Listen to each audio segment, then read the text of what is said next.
তাহলে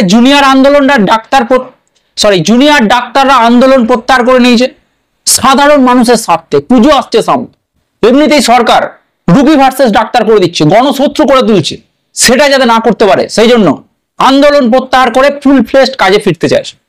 এটা সাধারণ মানুষের জন্য খুবই ভালো, কিন্তু তার সাথে হুমকি দিয়ে রেখেছে যে 24 ঘন্টার মধ্যে তাদের দাবি পূরণ না হলে আমরণ অনশন হবে। সরকার বলছে মরে যা তোরা, আমরা যেমন চালাচ্ছি তেমন চালাই। জানি না এদের অনশনের কি প্রভাব পড়বে, সরকার কোন আঙুল দেখাবে, আদৌ কিছু যায় আসে? এদিকে চারিদিকে কিন্তু থ্রেট কালচার, হুমকি এসব চলছে।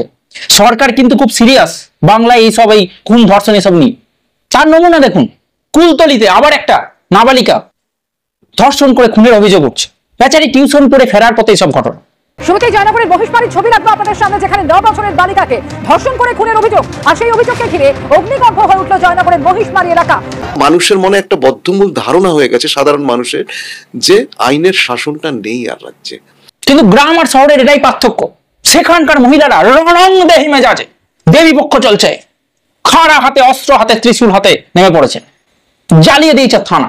তিলোত্তমা কাণ্ডের আবহেই আরো একটা ঘটনা, নাবালিকাকে খুন করা হয়েছে অভিযোগ পরিবারের, ধর্ষণ করে তারপরে খুন।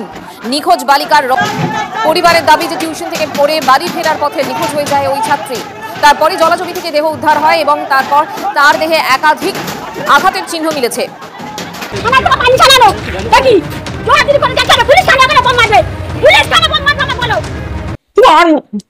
আপনি বাঁচলে পাবেন না।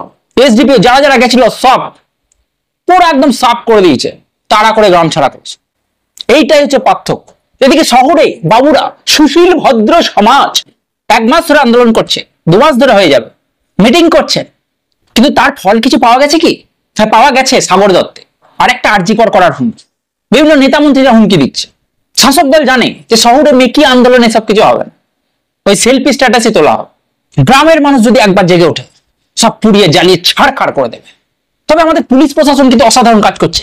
বাবা বাবা বাবা বাবা, হাততালি দিতে ইচ্ছা করছে। অর্জুন সিং এর বাড়িতে বোমা মারা হচ্ছে আর পুলিশ ছুকিতকিত খেলছে। কুলতলিতে আবার একটা ধর্ষণ হয়ে গেল, সেখানেও সুরক্ষা দিতে ব্যর্থ পুলিশ প্রশাসন। আরজিকরে যে ভাঙচুর হয়েছিল সেখানেও সুরক্ষা দিতে ব্যর্থ।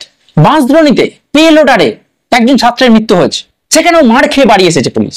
তারা নিজেদের সুরক্ষায় শশক ব্যস্ত, সাধারণ মানুষের কি করবে? তারা এখন গাঁজা কেস দিতে, ইউটিউবারদের বিরুদ্ধে কেস সাজাতে ব্যস্ত, নেতা মন্ত্রীদের প্রোটেকশন দিতে ব্যস্ত। এরপর আবার শুনেছেন তো 3 দিনের ট্রেনিং এ তৃণমূলের ক্যাডাররা আসছে, পুলিশ নামনি। প্রপার ট্রেনিং নেওয়া পুলিশদেরই এই হাল, তাহলে 3 দিনের ট্রেনিং এর কি অবস্থা হবে বুঝতে পারছেন তো? আমরা বাঁচবো না, আমরা আর বাঁচবো না। রাজ্যের ল এন্ড অর্ডারের এই অবস্থা। এর মাঝে দিদি গান ধরেছে, তুমি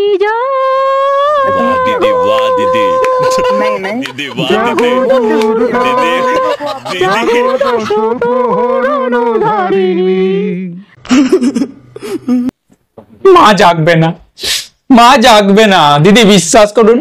মা চলে যাচ্ছে, লক্ষ্মী, সরস্বতী, গণেশ সব চলে যাচ্ছে রাজ্য থেকে। আপনি মুখটা একটু বন্ধ রাখুন।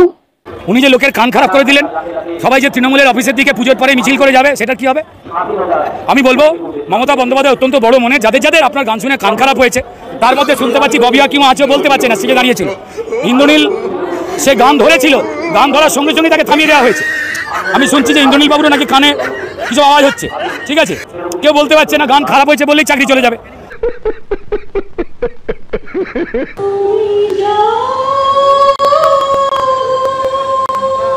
মা ক্ষমা করে দিয়ে, ওনার হয়ে আমি ক্ষমা চাইছি।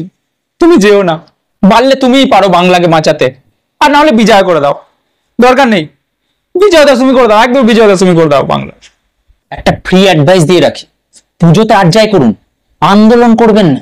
মনোজ ভার্মা বলে দিয়েছেন, পুলিশ কিন্তু প্রস্তুত লাঠি সোটা নিয়ে একদম চাড়িয়ে দেবে, কোনো কাহিনী শুনবে না।